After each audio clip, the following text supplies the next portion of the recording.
Karl Marx. 5. O 18 Brumário de Luiz Bonaparte. 5. Assim que a crise revolucionária foi superada e o sufrágio universal abolido, voltou a irromper a luta entre a Assembleia Nacional e Bonaparte. A Constituição havia estipulado os vencimentos de Bonaparte em 600 mil francos. Mal se passara um semestre desde a sua instalação no cargo, ele já conseguira dobrar esse valor, pois Odilon Barrot havia arrancado da Assembleia Nacional Constituinte um adicional anual de 600 mil francos a título das chamadas verbas de representação. Depois do dia 13 de junho, Bonaparte fizera solicitação semelhante, mas naquela oportunidade Barrot não lhe deu ouvidos. Agora, depois do dia 31 de maio, ele aproveitou imediatamente o momento propício e fez com que os seus ministros requeressem uma lista civil de 3 milhões na Assembleia Nacional.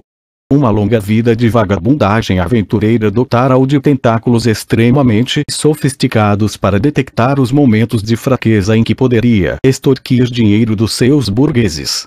Ele praticava verdadeira chantagem. A Assembleia Nacional havia violado a soberania popular com a sua colaboração e cumplicidade. Ele ameaçou denunciar o crime da Assembleia ao Tribunal Popular caso esta não abrisse o bolso e comprasse o seu silêncio com 3 milhões anuais. Ela havia privado 3 milhões de franceses do direito de votar.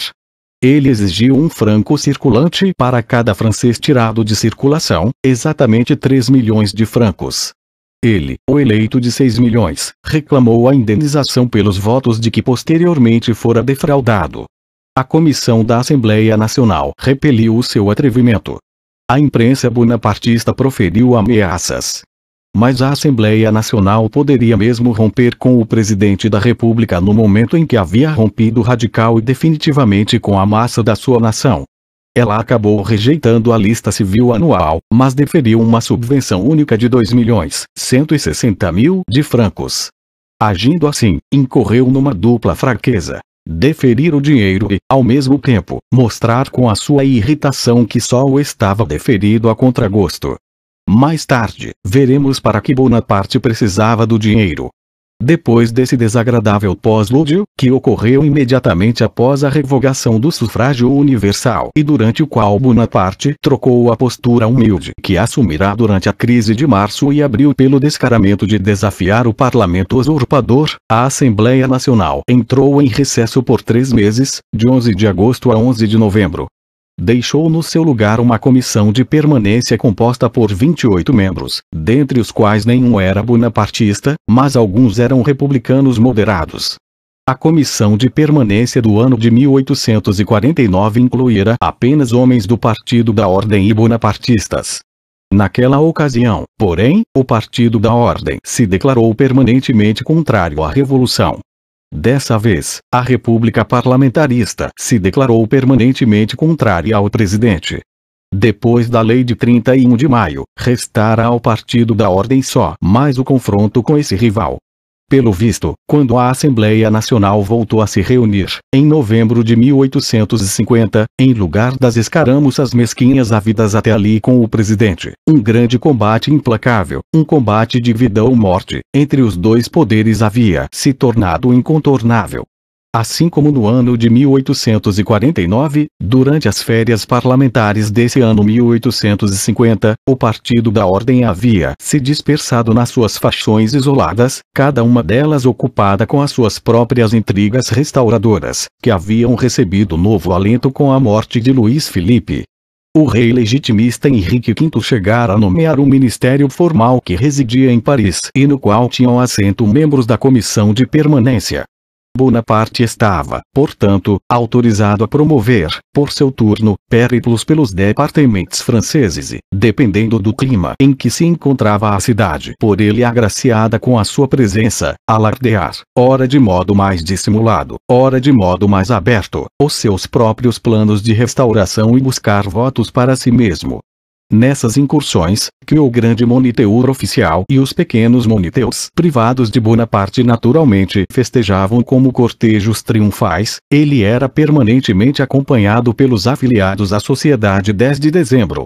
Essa sociedade data do ano de 1849. Sob o pretexto da instituição de uma sociedade beneficente, o lumpenproletariado parisiense foi organizado em seções secretas, sendo cada uma delas liderada por um agente bonapartista e tendo no topo um general bonapartista 40. Ruas rufiões decadentes com meios de subsistência duvidosos e de origem duvidosa, rebentos arruinados e aventurescos da burguesia eram ladeados por vagabundos, soldados exonerados, ex-presidiários, escravos fugidos das galeras, gatunos, trapaceiros, lazaroni e lazarones, batedores de carteira, prestidigitadores, jogadores, maquereaux cafetões, donos de bordel, carregadores, literatos, tocadores de realejo, trapeiros, amoladores de tesouras, funileiros, mendigos, em suma, toda essa massa indefinida, desestruturada e jogada de um lado para outro, que os franceses denominam la Boêmia. Com esses elementos, que lhe eram afins, Bonaparte formou a base da Sociedade 10 de Dezembro. Era sociedade beneficente na medida em que todos os seus membros, a exemplo de Bonaparte, sentiam a necessidade de beneficiar-se à custa da nação trabalhadora.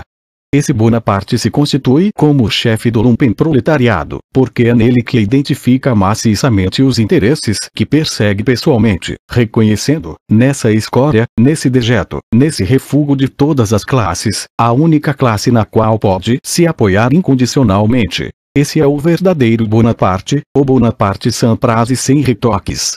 Como velho e esperto Roé, ele concebe a existência histórica dos povos e as suas grandes ações oficiais como comédia no sentido mais ordinário possível, como uma mascarada em que os belos figurinos, as palavras e os gestos grandiloquentes apenas servem para encobrir a mais real safadeza.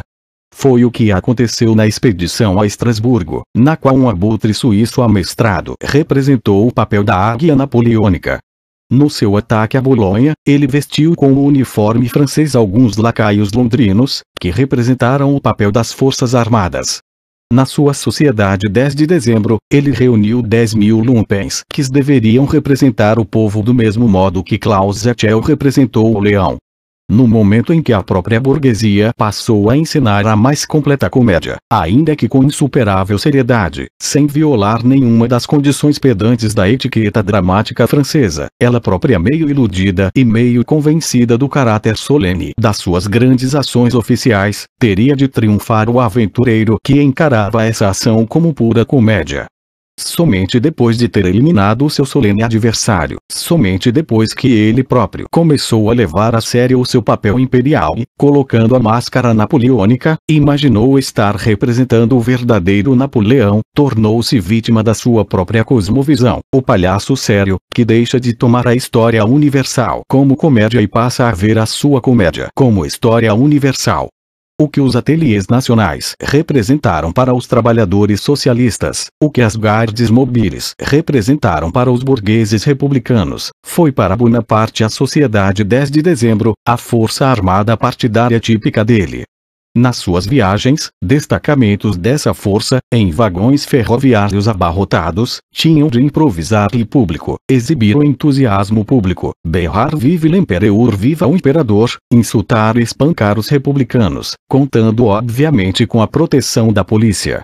Nas suas viagens de retorno a Paris, ela devia compor a vanguarda, antecipar-se a demonstrações contrárias ou dispersá-las. A Sociedade 10 de Dezembro lhe pertencia, era obra sua, era ideia exclusivamente sua. Tudo o mais de que se apropria lhe é entregue pela força da conjuntura, tudo o mais que ele faz é efetuado para ele pela correlação dos fatos, ou ele se contenta em copiar os feitos dos outros. Mas os seus discursos oficiais sobre ordem, religião, família e propriedade, proferidos publicamente diante dos cidadãos, tendo respaldado pela sociedade secreta dos Schufterles Spiegelbergs, a sociedade da desordem, da prostituição e da roubalheira, isto é Bonaparte em pessoa como autor original, e a história da Sociedade 10 de Dezembro é a sua própria história. Ora, ocorreu que, acidentalmente, representantes populares pertencentes ao Partido da Ordem acabaram debaixo dos porretes dos decembristas. E não só isso.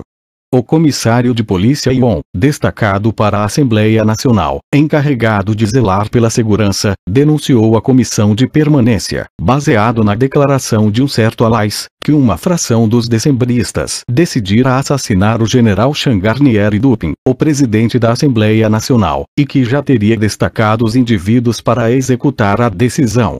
O susto que levou o senhor Dupin é bem compreensível. Uma inquérito parlamentar sobre a Sociedade 10 de dezembro, isto é, a profanação do mundo secreto de Bonaparte, parecia inevitável. Imediatamente antes da reunião da Assembleia Nacional, Bonaparte dissolveu preventivamente a sua sociedade. É claro que só no papel, pois, ainda no final de 1851, o diretor da polícia Carlier, em um extenso memoir e memorando, tenta em vão levá-lo a de fato dispersar os decembristas. A Sociedade 10 de dezembro permaneceria como exército privado de Bonaparte até ter logrado transformar o exército público numa Sociedade 10 de dezembro. A primeira tentativa nesse sentido foi feita por Bonaparte pouco depois do início do recesso da Assembleia Nacional, mais especificamente com o dinheiro que havia extorquido dela. Sendo fatalista, ele pautava a sua vida pela convicção de que há certos poderes superiores aos quais o ser humano, e especialmente o soldado, não consegue resistir. Entre esses poderes estão, acima de tudo, os charutos e o champanhe, a carne de aves fria e o salsichão ao alho. Por conseguinte, nos aposentos do Eliseu, ele tratou primeiro os oficiais e suboficiais com charutos e champanhe, com carne de aves fria e salsichão ao alho. No dia 3 de outubro, ele repetiu essa manobra com a massa das tropas durante a revista de tropas de Saint-Maure. No dia 10 de outubro, a mesma manobra numa escala ainda maior durante a parada das Forças Armadas em Satory. O tio fazia memória das campanhas militares de Alexandre na Ásia, o sobrinho, das expedições de conquista de Baco na mesma região. Alexandre, todavia, era um semideus, ao passo que Baco era um deus e, ademais, a divindade protetora da Sociedade 10 de dezembro. Depois da Réveillon de 3 de outubro, a comissão de permanência intimou o ministro da Guerra Autpoul. Ele prometeu que aquelas irregularidades disciplinares não se repetiriam. É sabido como Bonaparte manteve a palavra de Autpoul no dia 10 de outubro. Foi Changarnier quem comandou ambas as paradas na qualidade de comandante em chefe do exército de Paris. Ele, que ao mesmo tempo era membro da comissão de permanência, chefe da Guarda Nacional, salvador do 19 de janeiro e do 13 de junho, baluarte da sociedade, candidato do Partido da Ordem às honras presidenciais, o monk pressagiado de duas monarquias, até aquele momento jamais reconhecera sua subordinação ao ministro da Guerra, sempre zombara publicamente da instituição republicana e dispensara a Bonaparte uma proteção ambiguamente polida. Naquele momento, ele passou a se mostrar zeloso pela disciplina contra o ministro da Guerra e pela Constituição contra Bonaparte. Enquanto no dia 10 de outubro uma parte da cavalaria bradou "Vive Napoleão! Vivent les salsichons! Viva Napoleão! Vivam os salsichões!" Changarnier tomou providências para que, ao menos a infantaria que desfilou sob o comando do seu amigo Neumayer, mantivesse um silêncio gélido. A título de punição, o ministro da Guerra, instigado por Bonaparte, destituiu Neumayer do seu posto em Paris sob o pretexto de nomeá-lo general de exército da 14ª e 15ª Divisões Militares. Neumayer recusou essa troca de posto e, em consequência, teve de aceitar a sua dispensa. Changarnier, por seu turno, tornou público, no dia 2 de novembro, uma ordem do dia, proibindo que as tropas tomassem a liberdade de fazer saudações ou demonstrações políticas de qualquer tipo quando em serviço. Os jornais do Eliseu atacaram Changarnier, os do Partido da Ordem atacaram Bonaparte, a comissão de permanência reeditou sessões secretas em que houve solicitações reiteradas para que a pátria fosse declarada em perigo, pois o exército parecia dividido em dois quartéis hostis com dois estados maiores hostis, um locado no Eliseu, onde residia Bonaparte, o outro nas Tulherias, onde residia Changarnier. Pelo visto, só faltava ainda a sessão da Assembleia Nacional para que soasse o sinal de batalha. O público francês julgava esses atritos entre Bonaparte e Changarnier nos mesmos termos daquele jornalista inglês. As criadas políticas da França varrem com as suas vassouras velhas a lava candente da revolução e se esculacham mutuamente enquanto fazem o seu serviço. Nesse meio tempo, Bonaparte se apressou em destituir o seu ministro da guerra Outpoul, despachá-lo a toda pressa para Argel e nomear para esse posto o general Schramm. No dia 12 de novembro, ele enviou à Assembleia Nacional uma mensagem de prolixidade norte-americana, repleta de detalhes, rescindendo a ordem, ávida por reconciliação, constitucionalmente resignada, tratando de tudo e de cada coisa, menos das questões candentes do momento. Como que de passagem, deixou escapar que, de acordo com as disposições expressas da Constituição, só o presidente poderia dispor do exército. A mensagem finalizava com as seguintes palavras altamente asseveradoras: agora a França pede acima de tudo tranquilidade. Preso unicamente a um juramento, ater-me aos estreitos limites que ele traçou para mim. No que me diz respeito, tendo sido eleito pelo povo e devendo o meu poder unicamente a ele, submeter-me-ei constantemente à sua vontade expressa em lei. Se decidirdes nessa sessão pela revisão da Constituição, uma Assembleia Constituinte regulamentará a posição a ser ocupada pelo Poder Executivo. Caso contrário, o povo proclamará solenemente em 1852 a sua decisão. Porém, quaisquer que sejam as soluções para o futuro, procuremos chegar a um entendimento, para que jamais a paixão, a surpresa ou a violência decidam o destino de uma grande nação. Não estou preocupado em saber quem governará a França em 1852, mas, antes de tudo, em utilizar o tempo de que disponho de tal maneira que o período até lá transcorra sem agitação nem perturbação. Abri o meu coração a vos com sinceridade e estou certo de que retribuireis minha franqueza com vossa confiança, meu empenho positivo com vossa colaboração, e que Deus fará o resto. Essa linguagem honesta, polida, correta, hipocritamente moderada, virtuosamente trivial da burguesia revela o seu sentido mais profundo na boca do autócrata da sociedade 10 de dezembro e do herói dos piqueniques de Saint-Maur e Satory. Os burgraves do Partido da Ordem 45 não se iludiram nem por um instante a respeito da confiança que merecia essa efusão cordial. No que se refere a juramentos, há muito estavam bem calejados, pois entre eles havia veteranos, virtuosos do perjúrio político, que não passaram por alto a passagem que fazia alusão ao exército. Perceberam com irritação que, ao fazer uma verbosa enumeração das leis recentemente aprovadas, a mensagem omitiu, com um silêncio bem calculado, a lei principal, a lei eleitoral, e, em vez disso, entregava a eleição do presidente em 1852, em caso de não revisão da Constituição, aos cuidados do povo. A lei eleitoral era a bola de chumbo acorrentada aos pés do Partido da Ordem que dificultava a sua capacidade de andar e, nessa hora, também a de atacar. Além disso, mediante a dissolução oficial da Sociedade 10 de dezembro e a destituição do ministro da Guerra Outpoul, Bonaparte sacrificara os bodes expiatórios com as próprias mãos sobre o altar da pátria. Retirara da iminente colisão o seu momento mais brisante. Por fim, o próprio Partido da Ordem procurou temerosamente contornar, mitigar e escamotear todo e qualquer conflito com o poder executivo. Por medo de perder as conquistas obtidas contra a Revolução, deixou os seus rivais colherem os frutos delas. A França pede acima de tudo tranquilidade. O que o Partido da Ordem gritara desde fevereiro para a Revolução, a mensagem de Bonaparte gritou para o Partido da Ordem. A França pede acima de tudo tranquilidade. Bonaparte encetou manobras que visavam a usurpação, e o Partido da Ordem cometia inquietação quando soava o alarme em relação a essas manobras, explicando-as de modo hipocondríaco. Os salsichões de Satory ficariam bem quietinhos enquanto ninguém falasse deles. A França pede acima de tudo tranquilidade. Bonaparte exigia, portanto, que o deixassem agir sem ser perturbado, e o partido parlamentarista ficou paralisado pelo medo em dose dupla, de conjurar novamente a inquietação revolucionária e de dar a impressão, aos olhos da sua própria classe, aos olhos da burguesia, de ser ele próprio promotor da inquietação. Portanto, como a França queria, acima de tudo, tranquilidade, o Partido da Ordem não ousou responder guerra à paz proposta por Bonaparte em sua mensagem. O público, que especulará com grandes cenas de escândalo na reabertura dos trabalhos da Assembleia Nacional, viu frustradas as suas expectativas. Os deputados da oposição que pediram a apresentação dos protocolos da Comissão de Permanência sobre os acontecimentos de outubro foram derrotados pelo voto da maioria.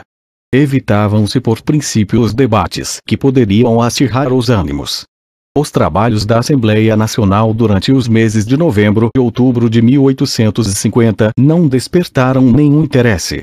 Por fim, em torno do final de dezembro, tiveram início as ações de guerrilha por prerrogativas individuais do parlamento. O movimento desandou em chicanas mesquinhas em torno da prerrogativa dos dois poderes a partir do momento em que a burguesia dirimira, por enquanto, a luta de classes mediante a supressão do sufrágio universal. Uma sentença judicial havia sido obtida contra Malguin, um dos representantes populares, por dívida. Consultado pelo presidente do tribunal, o ministro da Justiça Rouher declarou que deveria ser emitida sem mais delongas a ordem de prisão contra o devedor. Malguin foi, portanto, jogado na torre que funcionava como cárcere de devedores. A Assembleia Nacional se exasperou quando tomou conhecimento do atentado. Ela não só ordenou a sua libertação imediata, mas também fez com que o seu greffier secretário-geral do Conselho de Estado tirasse na mesma noite, à força, de Clichy.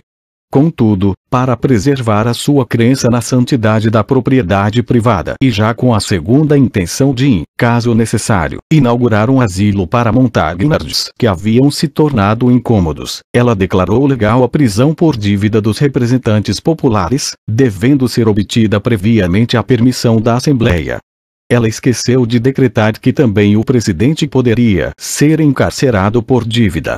Ela destruiu a última aura de imunidade que envolvia os membros do seu próprio corpo. Lembramos que o comissário de polícia Ion denunciara, com base nas declarações de um certo Alais, uma facção dos decembristas de planejar o assassinato de Dupin e Changarnier. Logo na primeira sessão, os questores apresentaram em relação a esse tema a proposta de formar uma polícia parlamentar própria, remunerada com verba própria da Assembleia Nacional e completamente independente do diretor de polícia. O ministro do Interior, Baroche, protestou contra essa intromissão no seu ressorte domínio, alçada. Em vista disso, chegou-se a um compromisso espúrio pelo qual o comissário de polícia da Assembleia seria remunerado com verba dela própria e poderia ser investido e destituído por seus questores, mas com a anuência prévia do ministro do Interior. Entre mentes esse Alais havia sido processado pelo governo, tendo sido coisa fácil apresentar a sua declaração como uma mistificação e, por boca do promotor público, fazer Dupin, Changarnier, Ion e toda a Assembleia Nacional parecerem ridículos. E, então, no dia 29 de dezembro, o ministro Baroche escreveu uma carta a Dupin em que ele pede a destituição de Ion. A mesa da Assembleia Nacional decidiu manter Ion no seu cargo, mas a Assembleia Nacional, assustada com a medida violenta aplicada no caso Malguin e habituada a receber 2 golpes em troca de um que ousara desferir no Poder Executivo, não sancionou essa decisão. Ela destituiu Ion como recompensa por seu zelo no cargo e se privou de uma prerrogativa parlamentar indispensável contra alguém que não decide à noite para executar durante o dia, mas que decide durante o dia e executa à noite. Vimos como a Assembleia Nacional contornou e abafou, durante os meses de novembro e dezembro, a briga com o Poder Executivo em oportunidades de importância decisiva. Em seguida, vimos como ela foi forçada a topar a briga nas questões mais mesquinhas possíveis. Na questão referente a Malguin, ela corroborou em princípio a prisão por dívida dos representantes populares, mas reserva-se o direito de permitir a sua aplicação apenas aos representantes que não lhe convém, disputando esse privilégio infame com o ministro da Justiça. Em vez de usar o suposto plano de assassinato para decretar uma inquérito sobre a sociedade 10 de dezembro e desmascarar irremediavelmente diante da França e da Europa a verdadeira face de Bonaparte como líder do lumpenproletariado parisiense, ela deixa o choque descer a um nível tal que só resta definir, entre ela e o ministro do Interior, de quem é a competência para designar e destituir um comissário de polícia. Assim, durante todo esse período, vemos o Partido da Ordem, em virtude da sua postura ambígua, consumir-se e esfarelar-se, no conflito com o Poder Executivo, em rixas mesquinhas para definir competências, em chicanas, rabulices e querelas sobre limites, de transformar as questões mais banais de forma em conteúdo da sua atividade. Ele não ousa enfrentar o choque no momento em que este era de importância fundamental, em que o Poder Executivo realmente se expusera e a causa da Assembleia Nacional seria a causa nacional. Se tivesse feito isso, teria emitido à nação uma ordem para pôr-se em marcha, mas não havia nada que ele temesse mais do que isto, que a nação se pusesse em movimento. Por conseguinte, nessas oportunidades, ele optou por rejeitar os deslocamentos da montanha e passar para a ordem do dia. Assim, depois que a controvérsia fora abandonada em suas dimensões maiores, o Poder Executivo pôde aguardar calmamente o momento de retomá-la em ocasiões ridiculamente insignificantes, que despertam apenas, por assim dizer, um interesse parlamentar local. Então, a raiva contida do Partido da Ordem explodiu. Ele arrancou a cortina dos bastidores, denunciou o presidente e declarou a República em perigo. Mas então o seu patos também pareceu banal e o motivo do conflito, um pretexto hipócrita ou inteiramente indigno de qualquer luta. A tormenta parlamentar se transformou em tempestade num copo d'água, a luta, em intriga, a colisão, em escândalo. Enquanto as classes revolucionárias se deliciavam com a humilhação sofrida pela Assembleia Nacional, pois o entusiasmo daquelas pelas prerrogativas parlamentares desta era tão grande quanto o entusiasmo da Assembleia pelas liberdades civis, a burguesia fora do parlamento não conseguiu compreender como é que a burguesia dentro do parlamento podia desperdiçar o seu tempo com querelas tão miúdas e arriscar a tranquilidade nacional por causa de rivalidades tão espúrias com o presidente. Ela ficou confusa com a estratégia de selar a paz no momento em que todo mundo esperava batalhas e de atacar no momento em que todo mundo acreditava que a paz estivesse selada. No dia 20 de dezembro, Pascal do Prat interpela o ministro do Interior sobre a loteria das Barras de Ouro. Essa loteria era filha do Eliseu. Bonaparte a trouxera ao mundo junto com os seus leais associados, e o diretor da polícia Carlier a tomara sob a sua proteção oficial, embora a lei francesa proibisse todas as loterias com exceção do sorteio com fins beneficentes. 7 milhões de bilhetes, cada bilhete valendo R$1, e o lucro supostamente destinado a transportar vagabundos parisienses para a Califórnia. Por um lado, sonhos dourados deveriam tomar o lugar dos sonhos socialistas do proletariado parisiense. A perspectiva sedutora de tirar a sorte grande deveria substituir o direito doutrinário ao trabalho. Os trabalhadores parisienses obviamente não reconheceram no brilho das barras de ouro californianas os francos sem brilho que foram fisgados dos seus bolsos. A questão central, porém, era esta: tratava-se de uma fraude pura e simples. Os vagabundos que queriam explorar minas de ouro californianas sem se dar o trabalho de sair de Paris eram o próprio Bonaparte e a sua tábua redonda corroída por dívidas. Os 3 milhões concedidos pela Assembleia Nacional já haviam sido dissipados e a caixa precisava ser reabastecida de qualquer maneira. Bonaparte abrira em vão uma subscrição nacional para edificar as assim chamadas cidades operárias, encabeçada por ele próprio com uma soma considerável. Os empedernidos burgueses aguardaram desconfiados que ele pagasse a sua cota, mas como isso naturalmente não aconteceu, a especulação com os castelos de vento socialistas veio abaixo. As barras de ouro funcionaram melhor. Bonaparte e os seus companheiros não se contentaram com embolsar parte do excedente dos 7 milhões de bilhetes em relação às barras a serem entregues como prêmio. Fabricaram bilhetes falsos, emitiram 10, 15 até 20 bilhetes com o mesmo número, numa operação financeira bem dentro do espírito da Sociedade 10 de dezembro. Nesse caso, a Assembleia Nacional não estava se defrontando com o presidente da República fictício, mas com Bonaparte em carne e osso. Foi aí que ela teve a chance de flagrá-lo em conflito não com a Constituição, mas com o Código Penal. O fato de ela ter passado a ordem do dia depois da interpelação de Duprat não se deu só porque a moção de Girardin para que ela se declarasse satisfeita trouxe à memória do Partido da Ordem a sua própria corrupção sistemática. O burguês, e sobretudo o burguês que se arvora estadista, complementa a sua vilânia prática com uma certa copiosidade teórica. Na condição de estadista, ele se torna, como o poder estatal com que se defronta, um ser superior, que só pode ser combatido de uma forma superior e consagrada. Bonaparte, que justamente como boêmio, como lumpenproletário principesco, tinha em relação aos burgueses acanalhados a vantagem de poder travar a luta de modo infame, viu chegada a hora de partir da aparente defensiva para a ofensiva, depois que a Assembleia o havia guiado com as próprias mãos pelo chão escorregadio dos banquetes militares, das revistas de tropas, da Sociedade 10 de Dezembro e, por fim, do Código Penal. Pouco lhe importavam as pequenas derrotas do ministro da Justiça, do ministro da Guerra, do ministro da Marinha e do ministro das Finanças, sofridas naquele meio tempo, com que a Assembleia Nacional expressava o seu agastado descontentamento.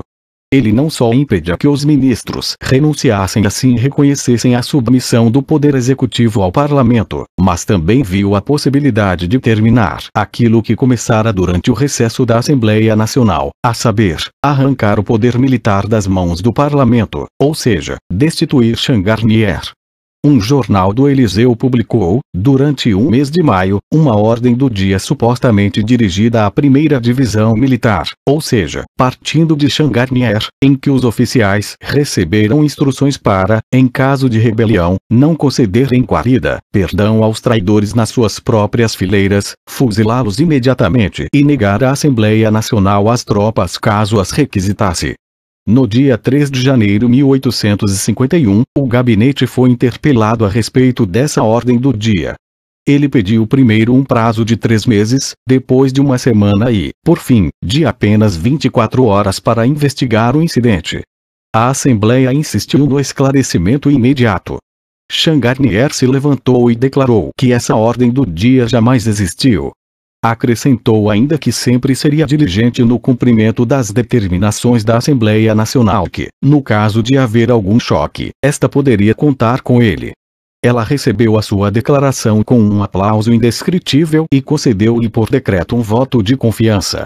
Ela abdicou, decretou a sua própria impotência e a onipotência das Forças Armadas, ao colocar-se sob a proteção privada de um general. Entretanto, o general se iludiu ao colocar à disposição dela contra Bonaparte um poder que ele só detinha como feudo do próprio Bonaparte. Ele se iludiu ao esperar, por sua vez, proteção desse parlamento, do seu protegido tão necessitado de proteção.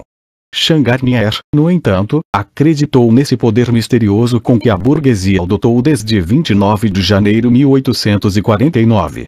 Ele se considerou o terceiro poder ao lado dos dois outros poderes do Estado.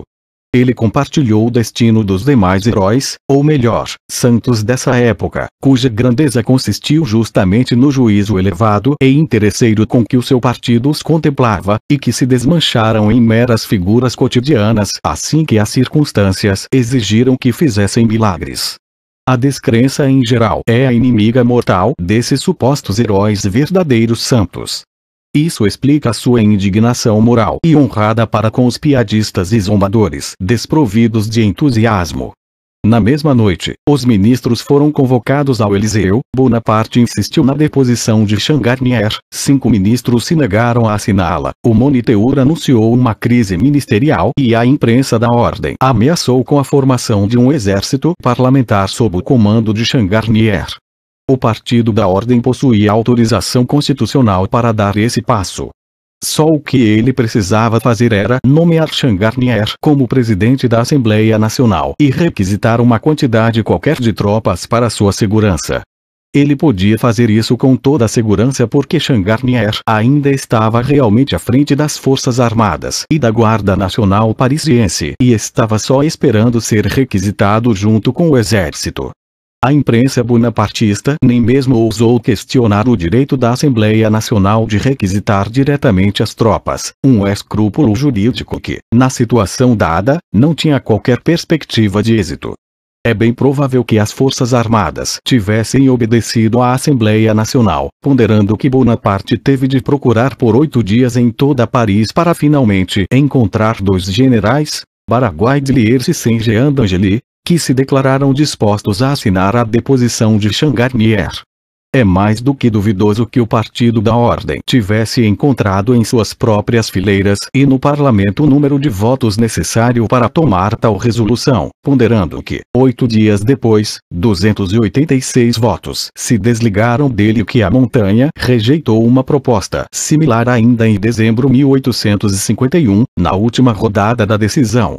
No entanto, talvez os burgraves ainda conseguissem mover a massa do seu partido para um ato de heroísmo que consistia em sentir-se seguro atrás de uma floresta de baionetas e aceitar os serviços de um exército que havia desertado para os seus quartéis. Em vez disso, os senhores burgraves compareceram, na noite de 6 de janeiro ao Eliseu para demover Bonaparte da deposição de Changarnier, usando para isso formulações e ponderações inspiradas pela prudência política. Reconhece-se como senhor da situação aquele a quem se procura persuadir. Bonaparte, sentindo-se seguro em vista dessa iniciativa dos burgraves, nomeia, no dia 12 de janeiro, um novo ministério, no qual permanecem os líderes do antigo, Fouad Baroche.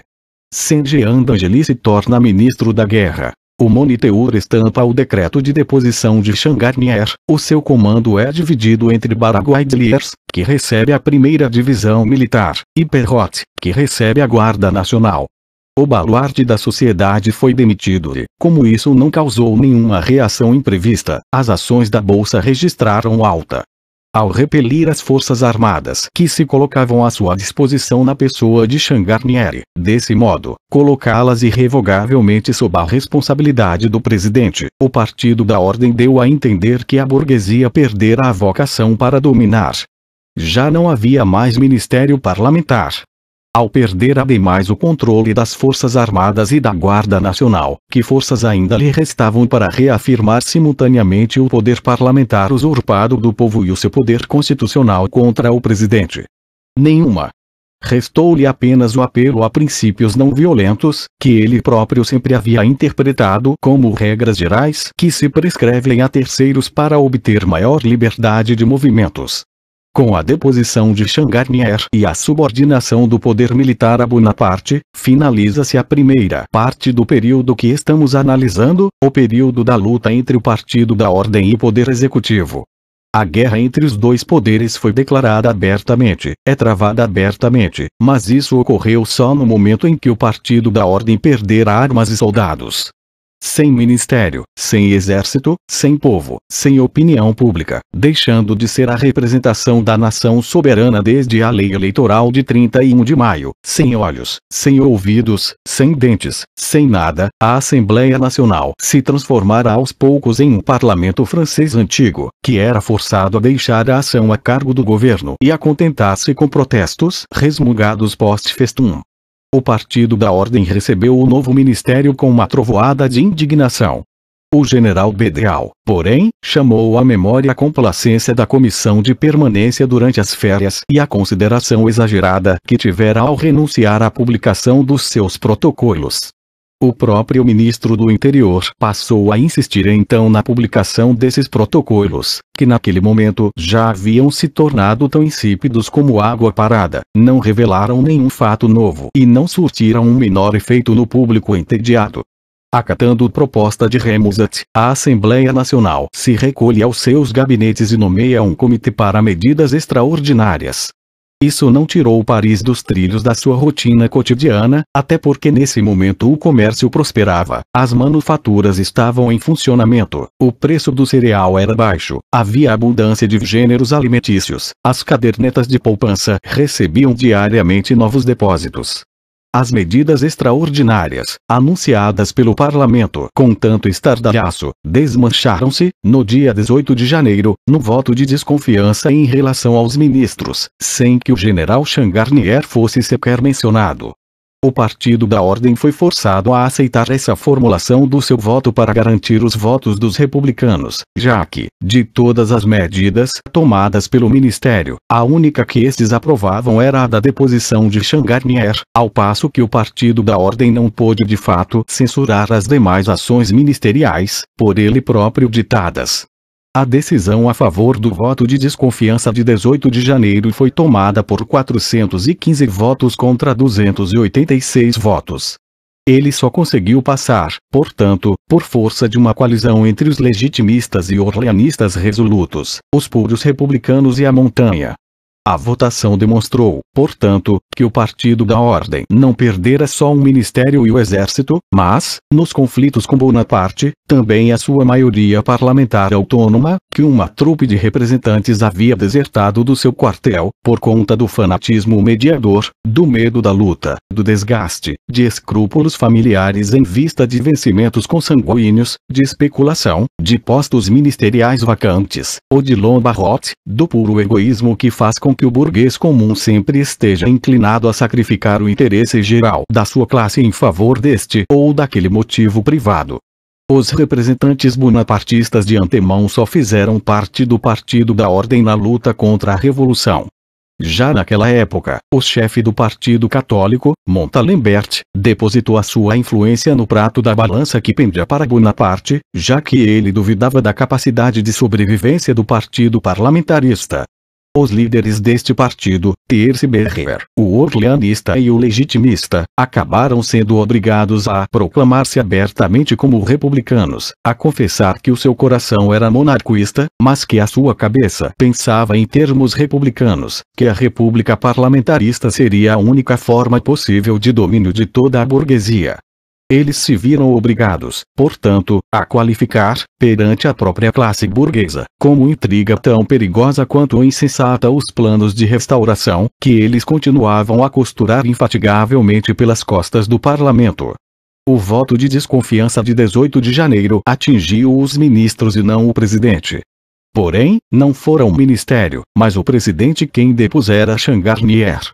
O Partido da Ordem deveria, então, promover o impeachment do próprio Bonaparte?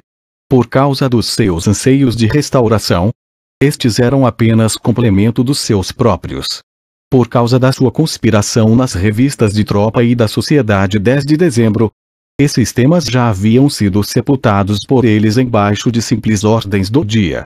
Por causa da deposição do herói do 29 de janeiro e do 13 de junho, do homem que, em maio de 1850, ameaçou pôr fogo nos 4 cantos de Paris caso ocorresse uma revolta. Os seus aliados da Montanha e Cavaignac não lhes permitiram nem mesmo escorar o baluarte caído da sociedade por meio de uma manifestação oficial de condolências. Eles próprios não tinham como negar ao presidente a competência constitucional para depor o general. Eles apenas esbravejaram porque ele fazia um uso não parlamentar dos seus direitos constitucionais. Mas eles não haviam continuamente feito um uso não constitucional de suas prerrogativas parlamentares, principalmente ao suprimirem o sufrágio universal. Eles precisavam, portanto, mover-se estritamente dentro dos limites parlamentares. Mas, para isso, era preciso ter aquela doença peculiar que, a partir de 1848, graçou no continente, a saber, o cretinismo parlamentar, que prende os infectados dentro de um mundo imaginário e os priva de todo o senso, de toda a memória, de todo o entendimento para a crueza do mundo exterior. Esse cretinismo parlamentar se manifestou quando eles, que haviam destruído com as próprias mãos, e foram obrigados a destruir na luta contra as demais classes, todas as condições que possibilitavam o poder parlamentar, ainda consideravam as suas vitórias parlamentares como vitórias e pensavam estar atingindo o presidente enquanto batiam nos seus ministros. Eles só lhe deram oportunidade para humilhar uma vez mais a Assembleia Nacional aos olhos da nação. No dia 20 de janeiro, o Moniteur comunicou que a demissão de todo o ministério havia sido aceita, alegando que nenhum partido parlamentar possuía mais a maioria, como teria comprovado o voto de 18 de janeiro, esse fruto da coalizão entre a Montanha e os monarquistas, e para aguardar a formação de uma nova maioria, Bonaparte nomeou um assim chamado Ministério de Transição, no qual não havia nenhum membro do parlamento, composto só por indivíduos totalmente desconhecidos e insignificantes, um ministério de meros assistentes e secretários. A intenção era fazer o Partido da Ordem se esfalfar jogando contra essas marionetes. O poder executivo considerava que não valia mais a pena estar seriamente representado na Assembleia Nacional. Bonaparte passou a concentrar todo o poder executivo na sua pessoa de uma forma bem mais visível, sendo o espaço de manobra de que dispunha para explorá-lo em função dos seus propósitos tanto maior quanto mais os seus ministros atuavam como meros figurantes. O Partido da Ordem coligado com a Montanha vingou-se, rejeitando o projeto de dotação presidencial de 1,8 milhão francos, a cuja apresentação o cabeça da sociedade 10 de dezembro havia forçado seus assistentes ministeriais. Dessa vez, a decisão foi tomada por uma maioria de apenas 102 votos. Desde 18 de janeiro houvera, portanto, uma dissidência de mais 27 votos e a dissolução do Partido da Ordem avançava. Para que não pairasse a menor sombra de dúvida sobre o sentido da sua coalizão com a Montanha, ele simultaneamente sequer se dignou a considerar uma moção assinada por 189 membros da Montanha, propondo anistia geral para todos os criminosos políticos. Porém, bastou o ministro do Interior, um certo Vaísse, declarar que a tranquilidade seria apenas aparente, que veladamente reinaria grande agitação, que secretamente estariam se organizando sociedades onipresentes, que os jornais democratas estariam em vias de voltar a circular, que os relatórios vindos dos departamentos não soavam nada bem, que os fugitivos de Genebra estariam liderando uma conspiração por todo o sul da França, passando por Lyon, que a França estaria à beira de uma crise industrial e comercial, que os donos de fábrica de Roubaix teriam reduzido a jornada de trabalho, que os presos da Belle Ile 51 teriam se rebelado. Bastou apenas que esse tal Vaísse conjurasse o espectro vermelho para que o Partido da Ordem rejeitasse, sem discussão, uma moção que teria conquistado para a Assembleia Nacional enorme popularidade e trazido Bonaparte de volta aos seus braços.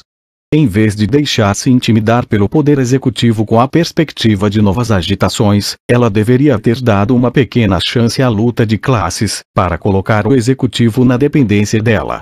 Ela, porém, não se sentiu à altura do desafio de brincar com fogo. Entre mentes, o assim chamado Ministério de Transição continuou a vegetar até meados de abril.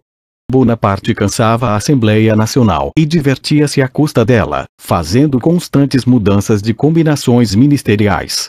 Ora ele parecia querer compor um ministério republicano com Lamartine e Billaud, ora um ministério parlamentarista com indefectível Odilon Barrot, cujo nome jamais pôde faltar quando um dupe ingênuo, simplório se faz necessário, ora um ministério legitimista com Vatimesnil e Benoist Dazi, ora um ministério orleanista com Maleville. Enquanto ele mantinha dessa maneira a tensão entre as diferentes fações do Partido da Ordem, angustiando todos eles com a perspectiva de um ministério republicano e a inevitável restauração do sufrágio universal daí decorrente, ele produz concomitantemente na burguesia a convicção de que os seus esforços sinceros em prol da formação de um ministério parlamentar esbarram na irreconciliabilidade das fações monarquistas. A burguesia, no entanto, clamava cada vez mais alto por um governo forte e achava imperdoável deixar a França sem administração, tanto mais porque parecia avizinhar-se uma crise comercial geral, fazendo nas cidades a mesma propaganda para o socialismo que o preço ruinosamente baixo do cereal fazia no campo. O comércio enfraquecia dia a dia, as mãos desocupadas se multiplicavam a olhos vistos. Em Paris havia pelo menos 10.000 trabalhadores sem sustento. Em Rouen, Mulhouse, Lyon, Roubaix, Tourcoing, Saint-Étienne, Elbeuf etc. Inúmeras fábricas estavam paradas. Diante dessas circunstâncias, Bonaparte pôde ousar, no dia 11 de abril, a restauração do Ministério de 18 de janeiro. Os senhores Rouher, Foch, Baroche etc., reforçados pelo senhor Léon Faucher, a quem a Assembleia Constituinte, nos seus últimos dias, havia contemplado por unanimidade, excetuando os votos de 5 ministros, com voto de desconfiança por ter difundido despachos telegráficos falsos. Portanto, no dia 18 de janeiro, a Assembleia Nacional obtivera uma vitória contra o Ministério, lutará contra Bonaparte durante 3 meses, para que, no dia 11 de abril, Foch e Baroche acolhessem o puritano Faucher como terceira pessoa na sua aliança ministerial. Em novembro de 1849, Bonaparte havia se contentado com um ministério não parlamentar. Em janeiro de 1851, com um ministério extraparlamentar. No dia 11 de abril, ele se sentiu suficientemente forte para compor um ministério antiparlamentar, que unificava harmonicamente em si mesmo os votos de desconfiança das duas assembleias, da Assembleia Constituinte e da Assembleia Legislativa, da Assembleia Republicana e da Assembleia Monarquista. Essa escalada de ministérios constituiu o termômetro com que o parlamento podia medir a redução do seu próprio calor vital. Este havia chegado a um ponto tão baixo no final de abril, que Persigny recomendou a Changarnier, no encontro pessoal, que passasse para o lado do presidente. Ele lhe assegurou que Bonaparte encarava a influência da Assembleia Nacional como totalmente aniquilada, e que já estaria pronta a proclamação a ser publicada após o coup d'état sempre pretendido, mas casualmente mais uma vez adiado. Changarnier repassou aos líderes do Partido da Ordem a nota de falecimento, mas quem acredita que picada de percevejo mata? E o parlamento, de tão abatido, de tão descomposto, de tão mortalmente corrompido que estava, não conseguiu ver no duelo com o grotesco chefe da sociedade 10 de dezembro nada além do duelo com um percevejo. Bonaparte, porém, respondeu ao Partido da Ordem como Aguesilau responderá ao rei Agues: a teus olhos pareço uma formiga, mas um dia serei leão.